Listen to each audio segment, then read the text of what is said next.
The gavel came down twice. Courtroom 2C went quiet, and Judge Reyes took off her reading glasses, which her clerk later told my lawyer she only does when she's about to say something for the record and for the soul. She looked at my wife across the courtroom for a long 3 seconds. Cold. Mrs. Whitmore, in 19 years on this bench, I have seen spouses hide money, waste money, and burn money. I have rarely seen someone strip mine a marriage this thoroughly and then arrive in my courtroom asking to be paid for the privilege. What you did has a name. It's called financial abuse. Sit down. Sarah sat down. Her lawyer did not look at her. And here's the part nobody tells you about winning. I turned in my seat just slightly and saw Mia in the gallery, my stepdaughter, 22 years old. I taught her to parallel park. I sat through her 6th grade recorder concert, which is a kind of love no one talks about. She was crying into her hands, and her fiancé wasn't sitting next to her anymore, and I felt no victory at all. I felt like a man watching his own house burn down after he lit the match, because the fire was necessary, and it was still his house. I'm David. I'm 42. Let me explain how we got to $200,000 of secret debt and a canceled wedding. I met Sarah when I was 31. She was funny and warm and completely unimpressed by me, which I loved. She had a 12-year-old daughter, Mia, from her first marriage, a quiet kid with a fringe she hid behind, and a father who called twice a year, if that. I want to be careful here, because after everything, it would be easy to rewrite the first years. I'm not going to. They were good. They were real, at least to me. I never tried to replace her dad. I made that speech to a 12-year-old at a kitchen table, terrified I'd say it wrong. I'm not here to be your father. I'm here to be on your team. It took 2 years.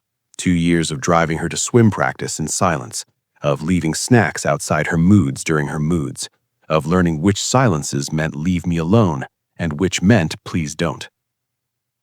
Then one night, year 3, she had a nightmare, and it wasn't her mother she came looking for. She stood in the doorway of my home office at 1 a.m., 13 years old, and said, "Can you just sit out here until I fall asleep?" I sat in the hallway outside her room until 3, and I would have sat there for a decade. I built my business during those years.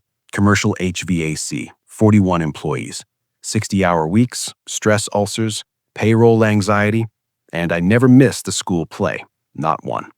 I have video of every performance, shot from the aisle seat I'd bribe other parents to hold. I paid for Mia's braces, her SAT tutor. 4 years of college, no loans. I insisted, no loans. She'll start life clean. A safe, boring, reliable car, which she hated, and which I bought anyway because I've seen crash ratings and she hadn't. At her graduation, she hugged me and said, "Thanks, Dad. No qualifier. First time in 10 years. I went to the parking garage afterward and sat in my car for a few minutes because my eyes needed the privacy. I'm telling you all of this for one reason. What comes next only works as a story if you understand that I wasn't a wallet who thought he was a father. I was a father. I have the receipts of time, not just money. That's what made the sentence she said at that dinner table land the way it did. Mia got engaged in the spring. Nice enough guy, Connor, works in finance, laughs at his own jokes a half-second early. I was happy for her. I shook his hand and meant it. Then came the binder. She brought it to Sunday dinner, an actual 3-ring binder with laminated tabs. The venue, a vineyard estate, $38,000. A designer dress, $9,000. A live band flown in from Chicago. A content creator to film it, whatever that costs. It costs $11,000, it turns out. Total, printed on the last page in a lovely font, $104,000. He slid it to me over the pot roast and said, "So Daddy's obviously not contributing, so..." I looked through it. I did real math, not feelings math. The business had had a rough 18 months. 2 big clients slow paying, a truck replacement, a payroll I will never once be late on. I wasn't broke. I was responsible. I said, "I can give you $25,000. comfortably, with love, no strings. You could have a beautiful wedding for 25, or use it toward the big one and cover the difference. The silence lasted maybe 4 seconds, then it detonated. Cold. Mia stood up so fast her chair went over. 25? Chloe's dad paid for all of hers. You have a whole company. And then, and I remember the exact pitch of it, I'll hear it at odd moments for the rest of my life. Your only job is to provide. Your only job. 10 years. The hallway at 3 a.m. The recorder concert. The aisle seat. Your only job. I looked at Sarah. I actually looked at her with hope. 20 years from now, I'll still remember I looked at my wife expecting backup. Cold. Sarah folded her napkin and said, "Honestly, David, this is embarrassing. You've always been like this. Cheap, selfish. You act like a provider, but you're basically a freeloader on this family's happiness." A freeloader in a house I paid for. In the silence, after, Mia crying theatrically, Connor studying his phone, I picked up my plate, rinsed it, put it in the dishwasher, and said, "I'll be in the guest room." And here's the part where I'm not going to pretend to be some ice-cold operator, because I wasn't. At 11 p.m., I went out to my car in the driveway. The car, the male sanctuary, the last private room a family man owns, and I sat in the driver's seat and cried, properly. 42 years old, gripping a steering wheel going nowhere, grieving in advance for something I could feel dying. Not because of the money, because of the math I couldn't stop running. If love was real, the number wouldn't matter.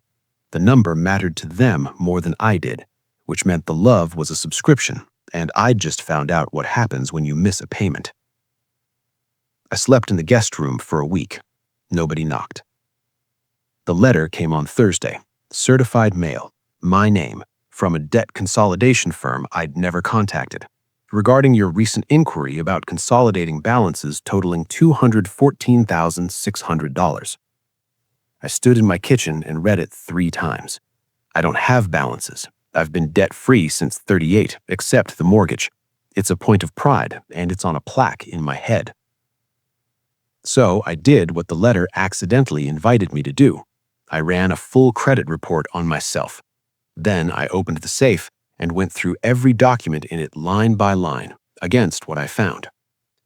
I'm going to list it the way the forensic accountant eventually did, because the list is the story.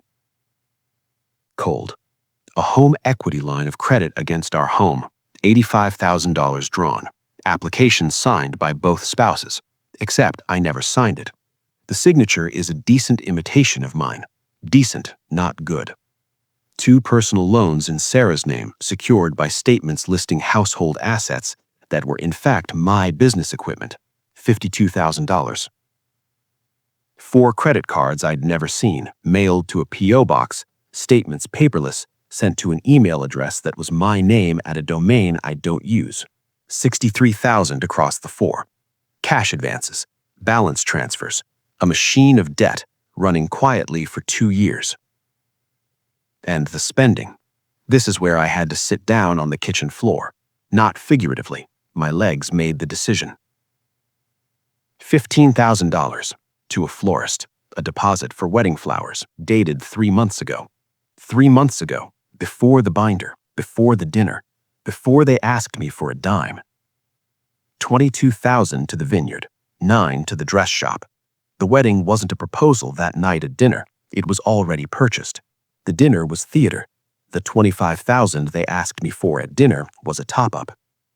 And around the wedding charges, resort weekends I'd never heard of, a designer handbag store with a frequency that suggested friendship, cash withdrawals like a heartbeat, $500 at a time, twice a month, for 2 years. I was nauseous in a physical, specific way, like the first hour of food poisoning. My hands were shaking so hard I photographed some documents twice. And before I could decide how to confront her, she answered the question for me. Monday morning, 10 a.m., a polite young man walked into my office, past my receptionist, and said, "David Whitmore, you've been served." Divorce petition, filed by Sarah first. And there it was on page 4, the entire strategy in legal font, an equal division of all marital assets, including the business, and all marital debt. She'd built a $200,000 bomb in secret, and now she was filing to legally strap half of it to my chest while sawing off half my company. File first, play victim, lock in the split before the wedding, and walk away funded. I sat in my office with the papers on my desk, and something happened that I can only describe honestly. The grief didn't leave. It changed jobs. I cried for the last time that Tuesday night. I'm not embarrassed by it. Then Wednesday morning I woke up at 5, made coffee, and started making calls. And I have not cried since, because grief with a task list becomes something else. I hired 2 people. The first was a forensic accountant named Priya, recommended by my business attorney. She looked at my kitchen floor pile of documents for an hour and said, "This is good, but it's a pile. I turn piles into timelines. Judges don't rule on piles, they rule on timelines." She rebuilt 2 years of Sarah's financial life, subpoenaed properly through counsel. The P.O. Box records, the loan applications, the IP logs from the paperless statements, a handwriting expert's report on the HELOC signature. Not one smoking gun, 60 small ones chained in order, every link documented and independently obtained. A pattern you couldn't argue with because arguing with any one page just walked you into the next page. The second was a lawyer named Marcus, who was described to me by another divorced business owner with 4 words: expensive, calm, and merciless. Marcus read Priya's preliminary timeline in silence, then set it down and said the thing I needed to hear. "David, here's what we're not going to do. We're not going to confront her. We're not going to hint. Her entire case is a story. Hard-working wife, cold, rich husband. Stories die in daylight, so we let her walk into court and tell it, under oath, on the record. And then we turn the lights on. If you warn her, she gets to lawyer the story in advance. Your silence is worth more than your anger. Spend it wisely." So for 2 weeks, I lived in the guest room of my own house and performed the role of a sad, beaten man, which required no acting talent whatsoever because I was one. Marcus called it gray rocking. Be boring, be flat, agree to nothing, sign nothing, react to nothing. Every communication by text. When she spoke to me in the kitchen, I'd answer, "Text me so I don't forget." She thought she was talking to a broken man building a paper trail of compliance. She was half right about the paper trail. She spent those 2 weeks visibly relaxed. She hummed. She and Mia did cake tastings. I know because the card statements were still coming to Priya. $3,100 in final vendor payments spent after filing for divorce. Marcus highlighted those in yellow and said, "She's spending marital funds on litigation period luxuries. Judges have a special shelf in their heart for this. It's not a nice shelf." The preliminary hearing was for temporary support and asset control. Sarah wanted the house, spousal support, and a freeze on my dissipation of business assets, meaning payroll for my 41 employees. Her lawyer went first, and it was a genuinely skilled performance. Sarah on the stand, soft cardigan, softer voice. A woman who'd sacrificed her career for a controlling husband who monitored every dollar, who was financially punished for asking that her daughter have a wedding. She cried at the correct moment. I watched the judge take notes and felt the story working, felt myself becoming the villain in a room I was paying 2 lawyers to sit in. Then Marcus stood up. He didn't raise his voice the entire time. He just asked Sarah questions with exhibits attached. Did she recognize the HELOC application? She did. Was that her husband's signature? Yes, he signed it. Exhibit 12, the handwriting analysis. Exhibit 13, the notary log showing I was at a trade conference in Denver with badge scans on the signing date. Would she like to revise her answer? Her lawyer asked for a recess. Judge Reyes said, "No, continue." It took 40 minutes to walk through Priya's timeline, the P.O. box in her maiden name, the email address built from my name, the $15,000 flowers dated before the family dinner where, per her own deposition, the wedding budget was first discussed, the cake tastings after filing. Every page initialed, sourced, subpoenaed. Sarah's answers got shorter. Then they mostly became, "I don't recall," which, when repeated 11 times, is its own kind of testimony.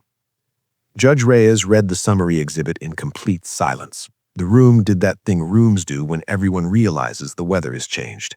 Then she took off her glasses. Counsel, I want to make sure I understand. Your client forged her husband's signature to encumber the marital home, concealed $63,000 of credit through a private mailbox, spent marital funds on undisclosed liabilities for over 2 years, filed for divorce specifically structured to assign half that concealment to the man she concealed it from, and then sat in my courtroom this morning and described him as financially abusive. She let that sit. Mrs. Whitmore, I've heard the term financial abuse used in this courtroom many times. Today is the first time in a long while it's been aimed exactly the wrong direction. The rulings came like hammer strikes. Temporary support, denied. The business protected as separate property pending trial, with her claims against it noted as unlikely to survive daylight. The $214,000 in concealed debt assigned provisionally and solely to Sarah, with the forgery referred, her words, to the people whose job that is. The freeze she'd requested got granted in a way, her accounts frozen pending the fraud review. The gavel came down twice, which is where you came in. The wedding died 11 days later, not from drama, from arithmetic. The final vendor payments bounced against frozen accounts, and vineyards don't hold summer Saturdays for sentiment. Connor's family, I heard, saw the court filings and Connor developed doubts. Turns out he was marrying the lifestyle too. Everyone in that story was buying something. Mia texted me once, I hope you're happy, you ruined my life. I typed 4 different answers and deleted all of them because the true one, I paid for your braces and sat outside your door and I would have given you the $25,000 with both hands, isn't something you can send to someone who called your love a job. Maybe someday she does her own math. The door isn't locked, but I'm done standing in it. Sarah is in a rented 1-bedroom with $200,000 of debt that a judge stapled to her by name and a fraud referral working its way through a slow, patient system. And me? I'm in the house. It's very quiet. I won't lie to you about the quiet. Some nights I still walk past Mia's old room and my chest does what chests do. Winning in court doesn't unlove you. Nobody warns you about that. The scoreboard says I won everything, and the house says I lost a family, and both things are just true at the same time. But here's where I've landed, and it's the last thing I'll say. What Marcus and Priya cut out of my life was not a family. It was a tumor that had learned to say, I love you. The family I grieved never existed. I checked the timeline. The surgery hurt. Surgeries do. The patient lived.